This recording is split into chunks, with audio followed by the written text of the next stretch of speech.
Hello बच्चों, Hindi science with खुलेश sir में आपका फिर से स्वागत है। मेरे यूट्यूब चैनल में आप सभी का तहे दिल से स्वागत करता हूँ। ठीक है। और हम आज के वीडियो में पढ़ेंगे क्या धातु कर्म के अंतर्गत तीसरा विधि। हमारे पास तीसरा विधि है झाग उत्प्लावन विधि। क्या है? झाग उत्प्लावन विधि। इससे पहले वाले वीडियो में आपने क्या पढ़ा है? अयस्क के सांद्रण के अंतर्गत आपने पढ़ा है गुरुत्व पृथक्करण विधि, समझ में आ चुका है। उसके बाद पढ़ा आपने चुंबकीय पृथक्करण विधि, वो भी समझ में आ चुका है। अब उसका तीसरा विधि देखते हैं, झाग उत्प्लावन विधि। ये भी आपको जो विधि है मोस्ट आईएमपी होता है, यहाँ पर लिख दिया हूँ। अधिकतर यहाँ से प्रश्न पूछे जाते हैं। तो देखो यहाँ पर झाग उत्प्लावन विधि क्या होते हैं। तो झाग उत्प्लावन विधि में इस प्रकार का सिस्टम हमारे पास दिया गया है, चित्र आपको बुक में दिया गया है। अतः ये जो उपकरण है हमारे पास यहाँ पर है। चलो यहाँ पर देखो, यहाँ क्या होते हैं, झाग उत्प्लावन जो विधि होते हैं, पहले मैं आप लोग को समझाते जाऊंगा, लिख भी दूंगा ताकि आप लोग को नोट्स बनाने में हेल्प हो और समझ में बेटर से बेटर आएगा। ठीक है। तो यहाँ पर मैं 60 कट पहले इसको समझाता हूँ, कम शब्दों में इसको समझाता हूँ, कम लाइन में समझाता हूँ, ताकि आप लोग को दिमाग में हमेशा ये बस जाएगा। फिर उसके बाद इसको मैं लिख के एक बार समझा दूंगा, फिर उसके बाद ये कंप्लीट हो जाएगा। तो झाग उत्प्लावन विधि में क्या होता है, इस विधि में सल्फाइड अयस्कों के सांद्रण का उपयोग किया जाता है। ठीक है। अर्थात कहने मतलब ये है, ये जो आपका झाग उत्प्लावन विधि है किसके लिए है? सल्फाइड अयस्कों के सांद्रण के लिए। तो यहाँ पर मैं लिख भी देता हूं, है ना। इस विधि का उपयोग, इस विधि का उपयोग सल्फाइड अयस्कों के सांद्रण के लिए किया जाता है, सांद्रण के लिए किया जाता है। क्लियर है? चलो, इस विधि का उपयोग किसके लिए करते हैं? सल्फाइड अयस्कों के सांद्रण के लिए उपयोग किया जाता है। अब देखो यहाँ पर क्या है, ये जो हमारे पास सिस्टम दिया गया है, देखो यहाँ पर सांद्रित अयस्क है, फिर यहाँ पर आपको झाग दिखाई दे रहा है, फिर यहाँ पर बुलबुले दिखाई दे रहे हैं, पिसा हुआ अयस्क है, और हमारे पास अशुद्धियां हैं। ठीक है। इसमें क्या होता है कि जो सल्फाइड अयस्क होते हैं उसको हम लोग बारीक पीस देते हैं। हर चीज में याद रखना कि अयस्क को पहले पिसा जाता है। तो अयस्क को पहले हम लोग बारीक पीस देते हैं। बारीक पीसने के बाद क्या करते हैं, उसमें पाइन तेल, क्या मिलाते हैं? पाइन तेल और जल मिलाते हैं।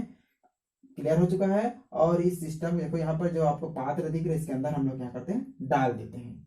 इतना क्लियर हो गया। डालने के बाद क्या करते हैं, उसमें उच्च दाब पर वायु प्रवाहित किया जाता है। उच्च दाब पर वायु को जब प्रवाहित करते हैं तो वहां पर झाग उत्पन्न होता है। झाग उत्पन्न होता है। इतना क्लियर हो चुका है। झाग कहाँ से है, समझ में आया? क्या करते हैं, पहले अयस्क को हमने बारीक पीस दिया, तो पिसा हुआ अयस्क देखो यहाँ पर दिखाई दे रहा है। अब उस अयस्क को हमने क्या मिलाते हैं? पाइन तेल। क्या मिलाते हैं? पाइन तेल। एक तेल होता है जिसका नाम पाइन तेल। ठीक है। यहाँ पर पाइन तेल मिलाते हैं, और क्या मिला देते हैं? जल। किसमें मिलाते हैं? पीसे हुए अयस्क में। ठीक है। चलो यहाँ पर पास करके मैं लिखा देता हूँ, अयस्क समझो, पिसा हुआ अयस्क। पिसा हुआ अयस्क में हमने पाइन तेल और जल मिला दिए और पात्र के अंदर डाल देते हैं। और यहाँ पर देखो दिख रहा है, यहाँ पर है ना, यहाँ पर तेज वायु है ना। अच्छा, उच्च दाब पर, उच्च दाब पर वायु को प्रवाहित किया जाते हैं। वायु को प्रवाहित जब करते हैं तो यहाँ पर झाग उत्पन्न होता है। इतना समझ में आ चुका है आप लोग को। ठीक है। पहले हमने क्या किया, पात्र लिए, पात्र में जो यहाँ पर सिस्टम दिया गया है, जो चित्र आपको दिया गया इसको समझना है।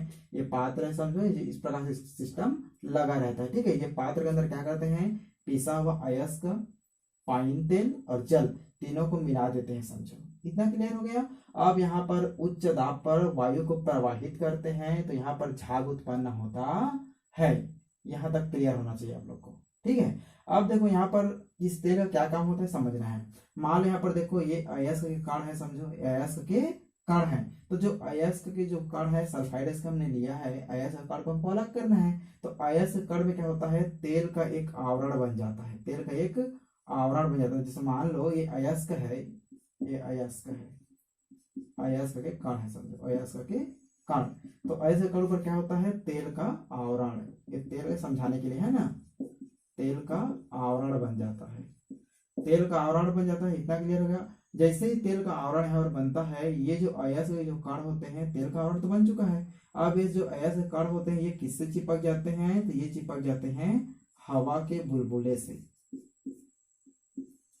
हवा के बुलबुले से, इतना क्लियर हुआ।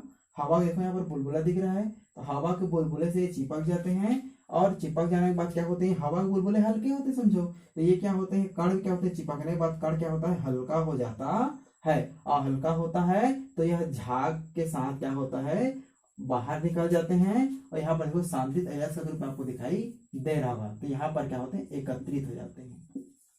एकत्रित हो जाते हैं, ठीक है, ऐसे कहते हैं एकत्रित हो जाते हैं।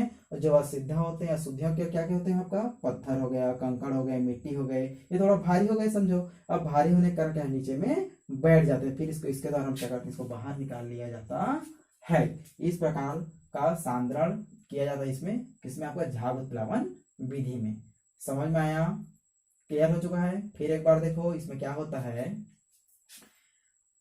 देखो यहाँ पर इस विधि का उपयोग सल्फाइड अयस्कों के सांद्रण के लिए किया जाता है। पहला पॉइंट समझ में आ चुका है, ठीक है। इस विधि में सल्फाइड अयस्कों का सांद्रण किया जाता है, ये समझ में आ चुका है। किसका उपयोग करते हैं, सल्फाइड अयस्कों के सांद्रण के लिए, झाग उत्प्लावन विधि का, ठीक है। झाग मतलब झाग का निर्माण, उत्प्लावन में ऊपर ले जाना है, बाहर निकालना, झाग के रूप में समझो, क्लियर, उत्पादित करना है। क्लियर हो चुका है। चलो मेरे ख्याल से आपको ये झाग उत्प्लावन विधि का जो शॉर्टकट आपको बताया था मैं, वो समझ में आ चुका है। फिर से एक बार देख लो क्या करते हैं, झाग उत्प्लावन विधि में है ना, इस विधि का जो उपयोग है, जो झाग उत्प्लावन विधि है, इस विधि का उपयोग सल्फाइड अयस्कों के सांद्रण के लिए किया जाता है। इसको पहले आपको माइंड में बना के रखना है। उसके बाद क्या करते हैं हम लोग, हमने पिसा हुआ अयस्क लिया, पिसा हुआ अयस्क हमने लिया, पिसा हुआ अयस्क का कौन सा अयस्क है, सल्फाइड अयस्क है। आप क्या करते हैं, उसमें पाइन तेल मिला देते हैं, पाइन तेल मिलाने बाद उसमें क्या करते हैं, जल मिला देते हैं। अब तीनों को जो मटेरियल बन चुका है, क्या क्या, पाइन तेल, जल और पिसा हुआ अयस्क, उसको एक पात्र में डाल देते हैं। अब वहां पर क्या करते हैं, उच्च दाब पर वायु को प्रवाहित करते हैं, तो झाग उत्पन्न होता है, झाग उत्पन्न होता है। क्लियर हो चुका है यहाँ पर। अब क्या करते हैं, जो आपका जो अयस्क जो कण होते हैं, वो पाइन तेल उसके ऊपर में एक आवरण तैयार कर लेता है, और वह चिपचिपा हो गया समझो। अब चिपचिपा बनने के बाद वो हवा के जो बुलबुले हैं, यहाँ पर देखो दिख रहा है बुलबुला, आपको हवा का बुलबुला, इससे आके चिपक जाते हैं। चिपकने के बाद हल्का हो जाते हैं समझो, तो हल्का होते हैं तो झाग के साथ बाहर निकल कर इसको एकत्रित कर लिया जाता है। और यहाँ पर जो अशुद्धियां होते हैं वो भारी होते हैं समझो, कंकड़, पत्थर, मिट्टी, ये सब चीज क्या है, अशुद्धियां हैं, ये नीचे तली पर बैठ जाते हैं। इस प्रकार झाग उत्प्लावन विधि द्वारा क्या करते हैं, सल्फाइड अयस्कों का सांद्रण किया जाता है। तो मेरे ख्याल से आपको ये समझ में आ चुका है। चलो अब इसको मैं थ्योरिकल रूप में लिख देता हूँ। देखो यहाँ पर देखो इसका मैं थ्योरी रूप लिख दिया हूँ, ताकि आप लोग को समझने में आसानी हो। बोल के इसमें भी वही है जो अभी बताया हूँ। देखो यहाँ पर क्या बोल रहा है, इस विधि में अयस्क को बारीक पीस कर, है ना, समझा देता हूँ एक बार।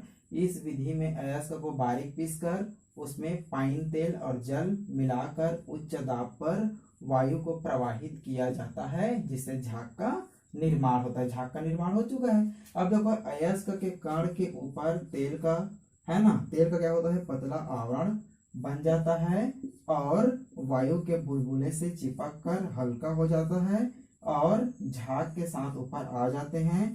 फिर इसे एकत्रित कर लिया जाता है, ठीक है। और जो अशुद्धियां, मिट्टी, कंकड़, पत्थर आदि नीचे में क्या होते हैं, बैठ जाते हैं। समझ में आ चुका है।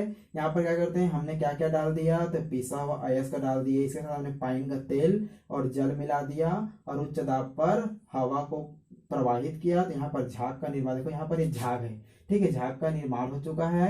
अब देखो यहाँ पर जो अयस्क होते हैं उसके ऊपर में तेल मिलाए हैं, तेल का आवरण बन जाता है, जो वायु के बुलबुले से चिपक जाते हैं और ऊपर की ओर चलते हैं, यानी हल्का हो जाते हैं, ऊपर की ओर आगे बढ़ते हैं, फिर झाग के रूप में बाहर निकाल के एकत्रित कर लिया जाता है। जबकि जो अशुद्धियां होती है नीचे में बैठ जाते हैं, इसको भी बाहर निकाल लिया जाता है दूसरे रास्ते से, समझो, ठीक है। इस प्रकार कंप्लीट होता है आपका झाग उत्प्लावन विधि।